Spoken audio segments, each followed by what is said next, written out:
This content may not be suitable for all audiences. Listener discretion advised. And I'm starting to freeze up because I'm suddenly sensing a different energy from him. She continued to smirk but didn't want to answer me. Up until this point, I couldn't have convinced myself that they wanted our valuables, but this voice made me understand that he wanted us. From Disturbed Media, join your host Chad for true tales of horror, bizarre happenings, and unexplainable events. This is Disturbed.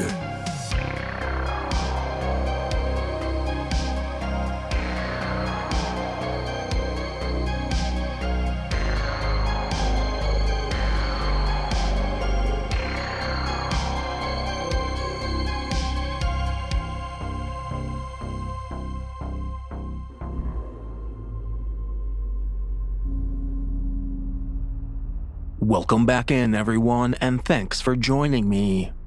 This week, I'm bringing you 3 true horrifying tales that will frighten and disturb. So sit back and listen close as we dive into the horror.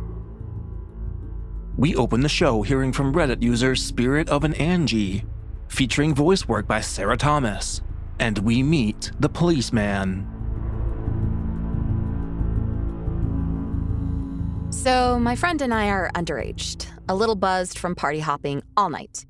We roll up to Wendy's and ditch the empty bottles of Smirnoff Ice as we wait for our food at 2 a.m. in the drive-thru.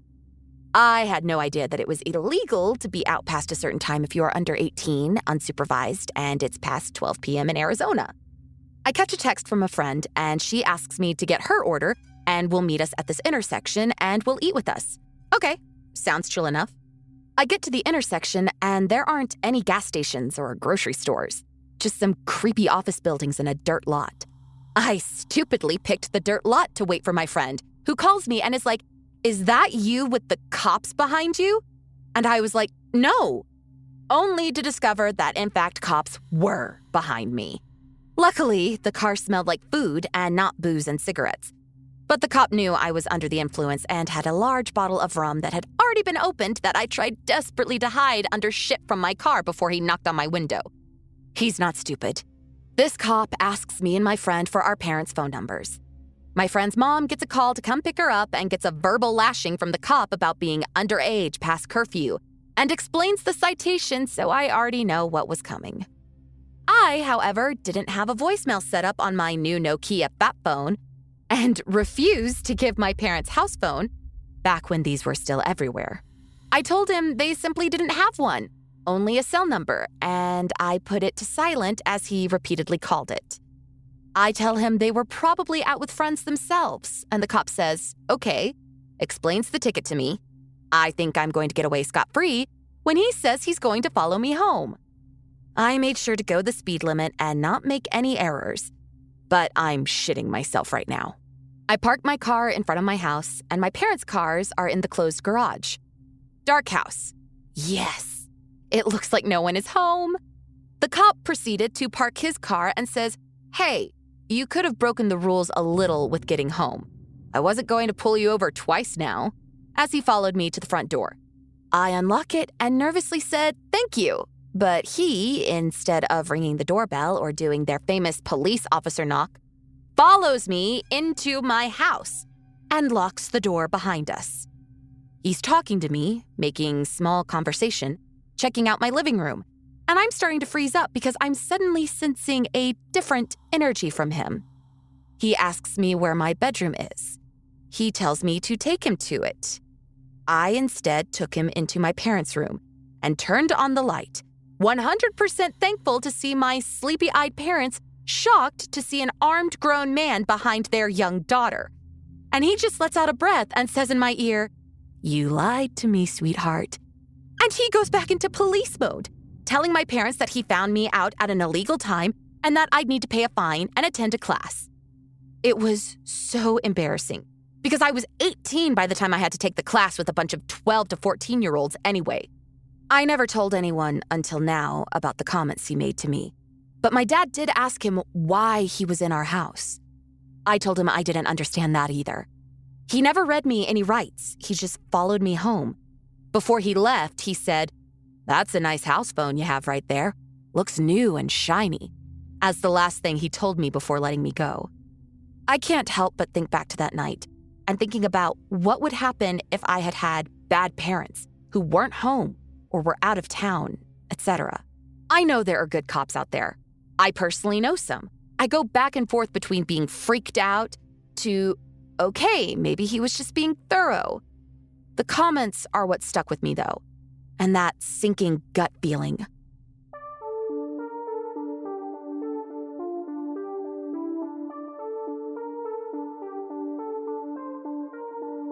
Get your voice on Disturbed with our hotline, available 24/7 completely free. Tell us your experience or just leave your comments on the show. Visit hotline.disturbedpodcast.com on your mobile device or computer. Up next, we check in with Reddit user Canadian Gal 3, featuring voice work by Tanya Eby, and we get stuck in a bad situation.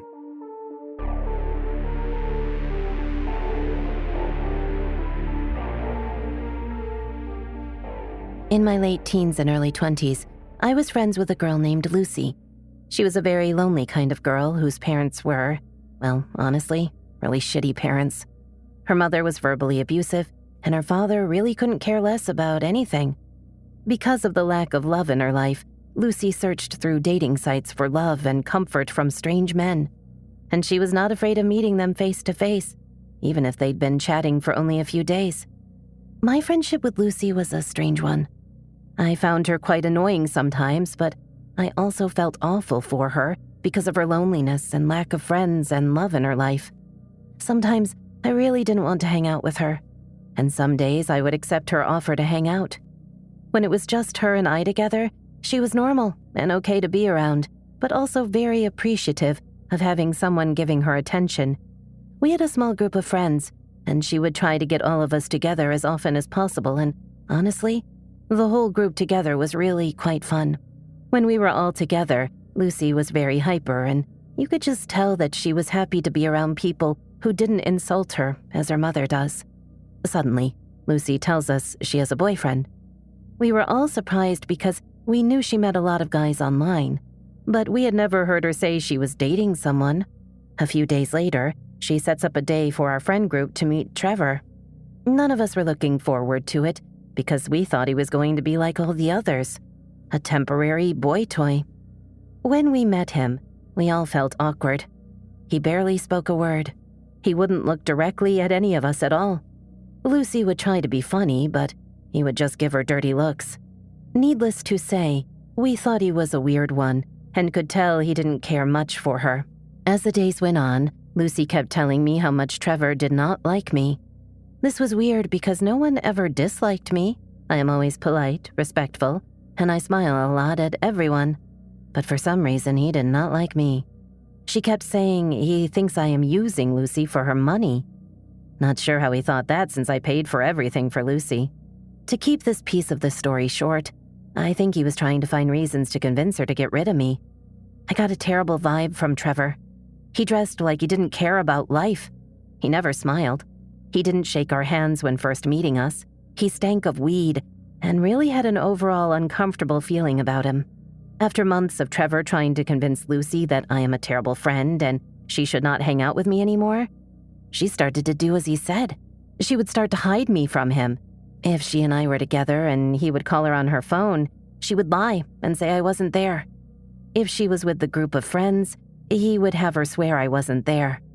When he was going to be joining the group on an outing or just hanging out at her place, she would tell me I couldn't come. Lucy will do whatever a boyfriend says just to keep pleasing him so she doesn't lose them. Now, here's where it gets scary. Lucy calls me one day and says she wants me to come hang out at her place. I agreed. She came to pick me up. We went to her house and watched TV for a bit.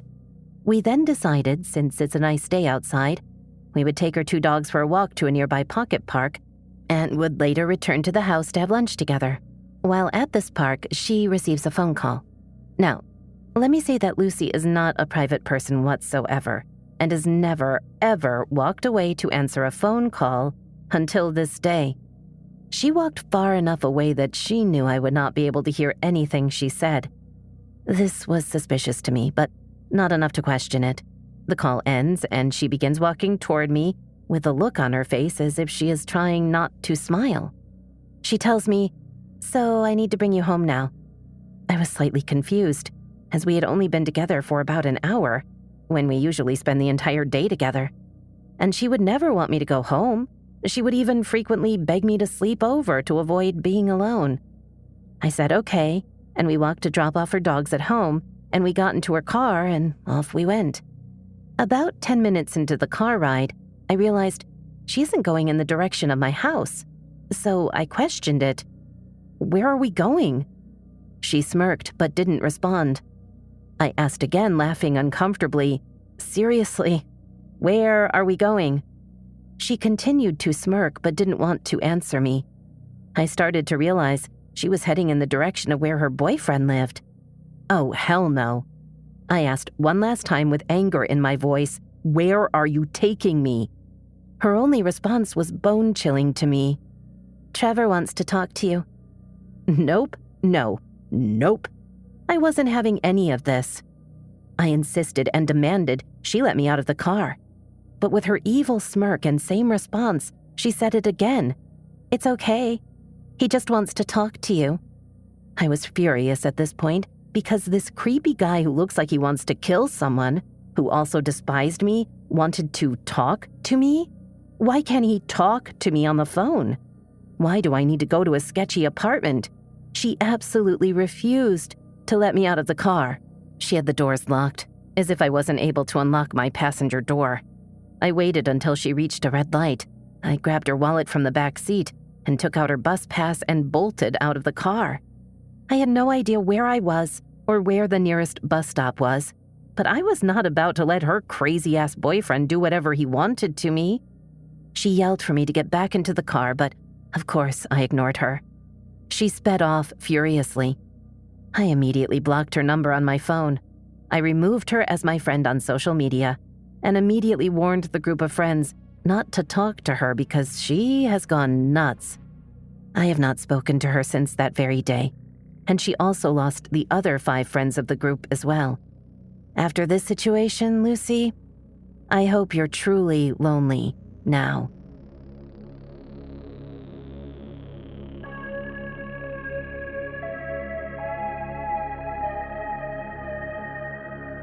Looking for even more Disturbed?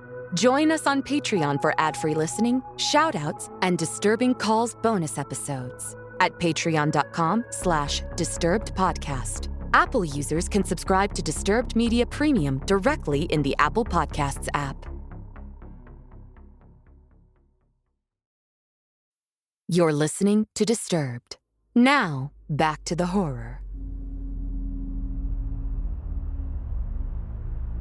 And finally, we close out the show hearing from Reddit user HumanCake7284, featuring voice work by Melissa Medina, and we check who's at the door.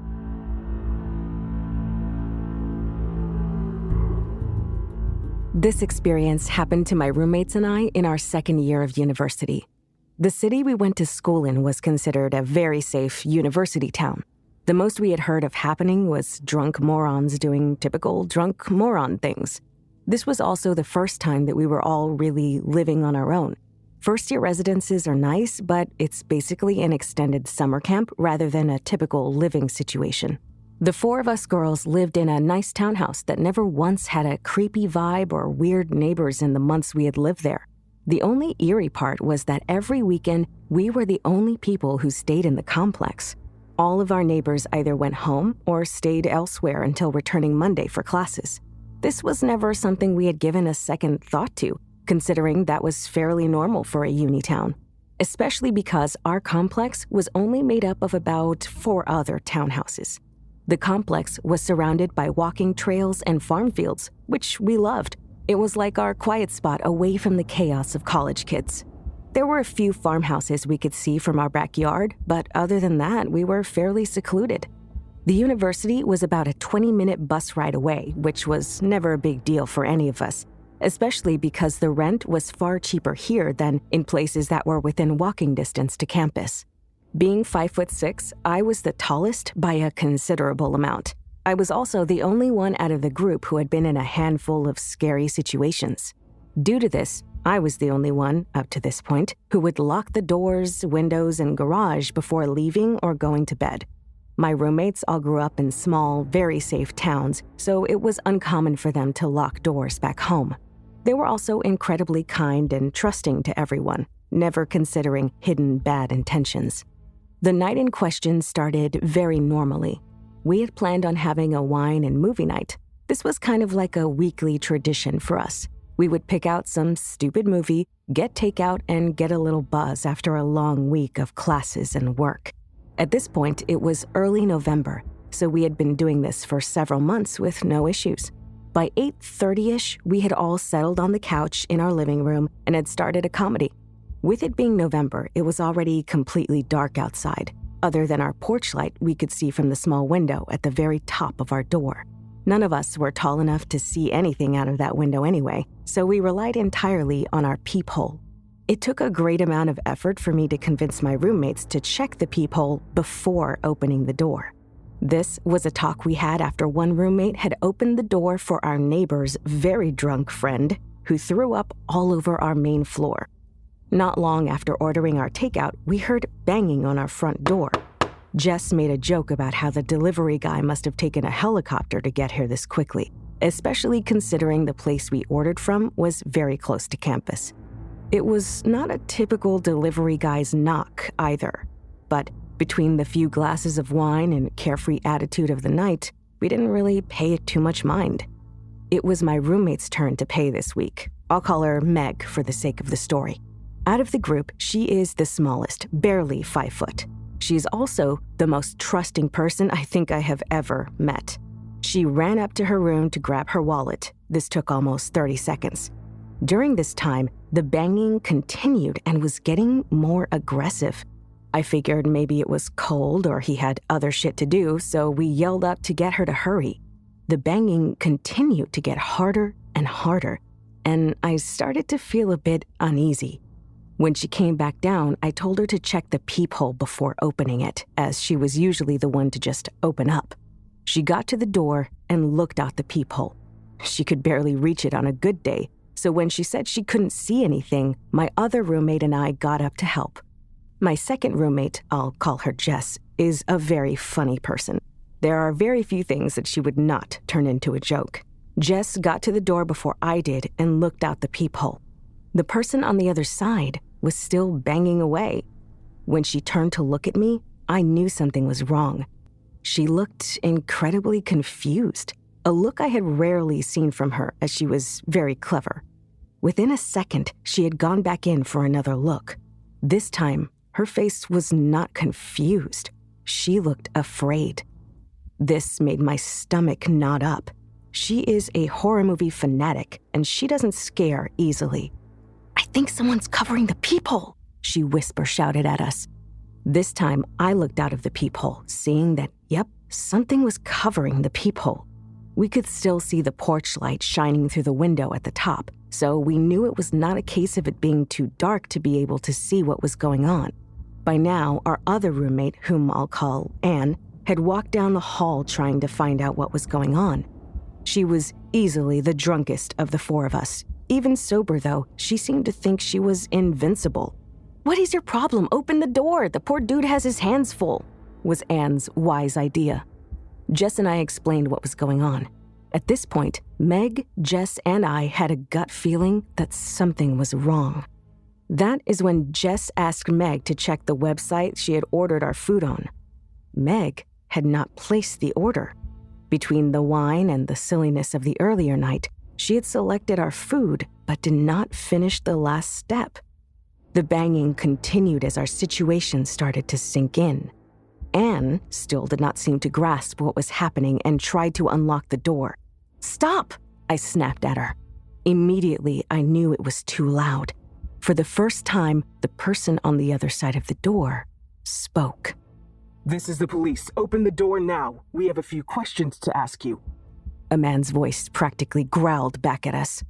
This sobered me up right away. I looked over at Meg, who was already welling up, then at Jess, who had gone completely pale. At this point, Anne also realized something was not right and froze, which is the least Anne thing she could have done. The banging was getting increasingly harder, to the point we could physically see the door breathe with each hit. Meg took Anne upstairs, trying to calm each other down and check if there was a police car parked outside and make sure our windows were locked. Though it was hard to do, it was possible to get onto part of our roof that made it possible to get to Anne's window.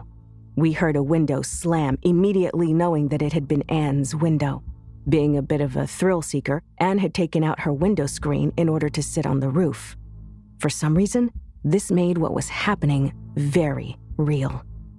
Show me your badge, then we'll open the door, I yelled back. Instead of a response, it sounded like the guy started to kick the door. I told Jess to call the police and ask if they had an officer dispatched to our address. Jess was shaking so badly at this point that it was hard for her to dial. Now, Meg had come back down the stairs, sharing that there was no police car parked outside. Anne trailed behind her, standing on the stair landing, trying to get a good look outside the window at the top of the door. At that moment, my blood ran cold, remembering that the man at the door had said we and not I. Jess had just come to the same realization. She sprinted to our back door, a large sliding glass door, which she double-checked that it was locked. Thankfully, it had been. She drew the curtains as well, trying to minimize the chance of them seeing in. Within a minute, the knocking started at our back door as well. Thank God she had closed the curtains, because the idea of seeing whoever was doing that still gives me chills. "Uncover the peephole and show me your badge," I yelled again, trying to sound as intimidating as a young college girl could. We were met with silence, which was so much worse than the banging. "What is your badge number, at least? Prove to us that you are the police," I screamed, trying to keep my voice from breaking. The only response I got back was a gravelly, "I can't do that." Jess had handed her phone off to Meg, who was sobbing now, trying to speak to the dispatcher. The banging now coming from both sides of the house must have been heard by the operator. "Is there someone trying to break in?" she asked Meg, obviously being unable to understand her. Meg frantically asked if police had been sent to our house. The answer we all knew by now was no. Meg babbled that at least 2 men tried to get us to unlock the door by impersonating a police officer. "Try to stay calm. Stay on the phone with me. Police are on their way to your address," the operator told Meg. "How long will they be?" Meg asked back. "No more than 10 minutes," she responded. That made Meg cry harder, realizing just how long 10 minutes really is. The door was being hit so hard I worried it would break. Jess ran back toward our back door, making me worry that our kitchen window had been open. Trying to think, I put a chair under the doorknob and sat down, hoping the door would hold. Jess came back to the front door, holding a kitchen knife and a fire extinguisher, which were the only things we had to protect ourselves with in case they got in. Anne, now sitting on the landing, flinched with each hit. Anne was farm tough and had no issue dealing with animals 3 times her size. What was happening now, though, was entirely different. We had nothing to really deter whoever wanted in. No prods and no backup until the real police showed up. Not like what she was used to. She grew up having family as her neighbors her whole life. If anything were happening, her uncles and grandfather were at her front door in a minute flat. Anne's "I'm invincible" attitude was long gone. She was now as scared as the rest of us, only having some wood and glass keeping these men out. Each hit to the back door made me expect whoever was there to break through the glass. "Open the fucking door," the man yelled at us, not caring if we thought they were police anymore. Then it got very quiet again, which made me want to throw up. The only thing worse than what was happening was not knowing where the men were. The idea of both men moving to the back door made me absolutely terrified. If they really wanted to, it would be very little effort to smash through the plate glass. Instead, the knocking at the back door had completely ceased. Within seconds of that, the front door started being hit again. Trying to wrap my mind around why they would leave the easiest entry for a heavy wood, I realized the back door was visible to the main road. Whether they had seen a car or heard us talking to the police, they were smart enough to not want to be seen by anyone. Jess then said something that I had not thought of. "I don't think they want to rob us. There are so many houses that are empty. Why would they come to the only house with the lights on?" she hissed. My whole body went cold. I did not have an answer. All I could say was, "Fuck, you're right." Meg clearly felt the same, because at this point she was practically hyperventilating. The three of us stayed quiet for a minute, awful scenarios running through our heads. Anne moved back up the last few steps and out of sight of us. The operator, who we had forgotten was on speaker, spoke, which practically made me jump out of my skin. She must have felt how terrified we were and tried to calm us down. The police are 2 minutes away. They have their sirens turned off and the lights are on. You should be able to see them very soon. Stay on the phone with me so I can confirm when they're outside for you," she said. The men outside were starting to seem desperate. The sound of glass shattering had me turning to the back door, fully expecting to go into offense, but the door was still intact. Instead, our porch light, the only light illuminating our dark street, went out, which put 2 and 2 together for me, understanding that they had destroyed the only way we would have been able to identify whoever was on the other side. "Fuck you, little whores," a voice we hadn't heard before. Whoever was at the back door spat. This was worse than the initial speaker. It was full of so much hate and venom that it scared me more than the banging. He was so calm, intent on whatever his goal was. It didn't feel like how the first man had sounded. Up until this point, I couldn't have convinced myself that they wanted our valuables, but this voice made me understand that he wanted us.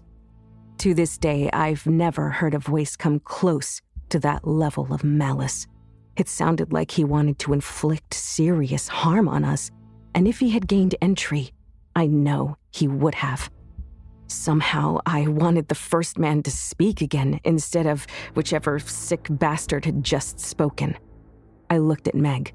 I know how terrified I must have looked. Until now, I may have done a half-decent job at hiding how scared I was. But that voice ruined my ability to stay stone-faced. Meg looked like a scared little girl, and that made me panic. If they got in, there is nothing I would be able to do to stop them. Not for me, and not for my friends. We would have been at the mercy of the monster outside. Jess had practically stopped breathing. It was like the oxygen had been sucked out of the air. It was so quiet, it sounded like a gunshot when our mailbox opened. Anne ran back down the stairs. "I see the sirens. They're coming down the main road now," she whispered, hoping not to have the men hear.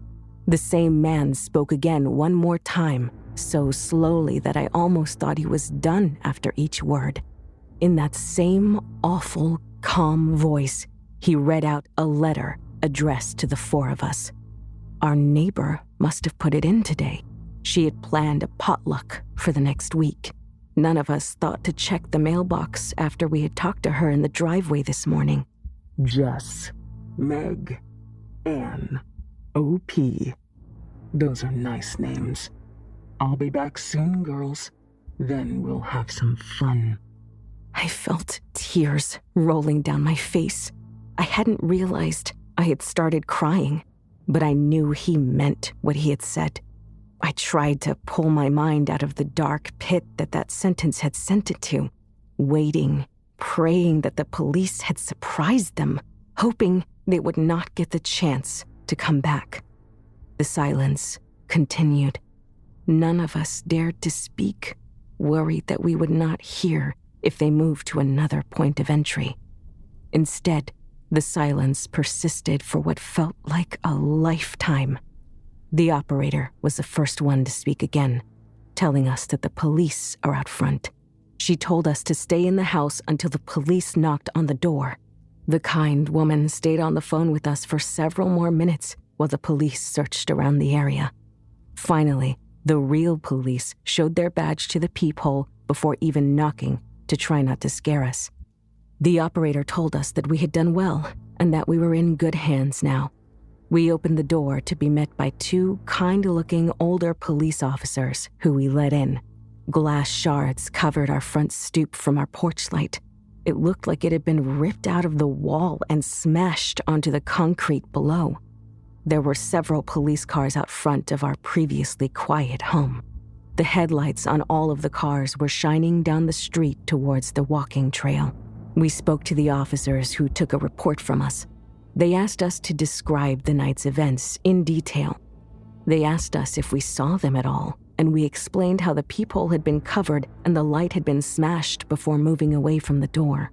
The officers advised us to speak to our landlord about, at the very least, security cameras. The older officer then closed the pad he had been writing in and looked up at us. He then spoke a phrase that made me understand how much danger we had been in. "Look, if any of you were my daughters, I would have wanted the officer to tell her. If you can get out of your lease, do it. They know where you all live, and they also know the response time for us, especially after telling you all that he would be back." After that, they asked if we had heard a vehicle. That was something I had not considered. We did not hear any type of motor until the police were there. Even when Meg and Anne had gone to look for a police car, they saw no cars on the street at all. So likely that meant that they had come from the walking path, which would explain how they left without passing the police on their way back to the main road. The older officer of the two had a look that told me he had an idea of what was going on. He looked sad, which was worse than if he had looked scared. I knew he had seen the situation end far worse in the past. We pushed for an explanation, but were only told that this had been an issue years ago, but did not elaborate past that point. The officers stood up, exchanged a glance that I did not know how to read, and then spoke again. "We will have a cruiser parked in the driveway, as well as a plain car around the back. They will not have a chance to try again." They did not catch the men in the 2 more weeks we lived there. We had a few creepy things, but nothing close to this. The reality was, they had not been caught, and they could come back any time. After this night, we spoke to our landlady, who was incredible. She owned several properties around the city, and when we explained what had happened, she let us move to an apartment closer to campus. She told us that our safety is more important than making a few $100s. She even left the house empty for many months in order to make sure cameras, better locks, and a reinforced back door. Thankfully, they did not come back, and we were able to enjoy our new apartment without worrying. This is still so scary to me because of that voice. Make sure you lock your doors and check who's there before opening the door.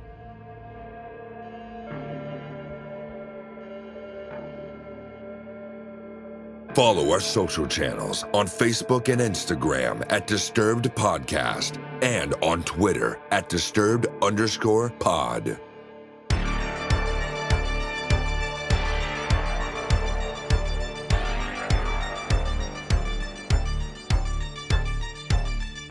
Don't forget you can send in your own true, terrifying tale. Head over to disturbedpodcast.com/submit to find out all the different ways you can send in your story. If you'd like to support the show and gain access to bonus episodes, ad-free content, and early releases, visit patreon.com/disturbedpodcast. And a big thanks to our newest supporters: Christina Yan, Joanna Knudsen, Redneck Gandalf, and Matt Oliver. Thanks to all of you for supporting the show. Music by Carl Casey at whitebataudio.co.ag. Thanks for listening. We'll be back next Thursday with a brand new episode. And don't forget to stay safe out there, y'all.